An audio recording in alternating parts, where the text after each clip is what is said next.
Hello guys මම තමයි loan line. ඇත්තටම මම මේක පටන් ගන්න හේතුව මමවත් දන්නේ නැහැ. ඇත්තටම ගයිස් මම ලොකු ක්‍රවුඩ් එකකින් බලාපොරොත්තු වෙමින් මේක පටන් ගත්තේ නැහැ. මට ඕනේ මේ දේ කරලා මගේ දැනුම වර්ධනය වෙන විදිහ බලලා මට සතුටු වෙන්න. ඒ කියලා ඔබලා බලන්න නැතුව එහෙම ඉන්න එපා හොදේ. දැන් ඉස්සරහට ඔයාලට වැදගත් වෙන ගොඩක් වීඩියෝස් වගේම ෂෝට් මූවිස් වගේ දේවල් මම මේකෙන් අරන් එන්න තමයි හිතන් ඉන්නේ. එහෙනම් මචල්ලා මතක ඇතුව මට මේ වීඩියෝ එක කොහොමද කියලා බලලා කමෙන්ට් එකක් අනිවාර්යෙන් දාපන්. ඔය සබ්ස්ක්‍රයිබ් බටන් එකත් නිකන් තියෙන එකේ ඔබලා දාපන් බං. ඔබේ යකින් කැලලක් යන්නේ නැහැ නේ. එහෙනම් මචල්ලා මං ගිහිල්ලා එන්නම්.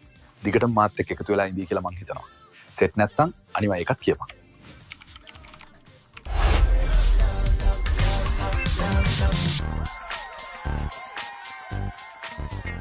Take a minute.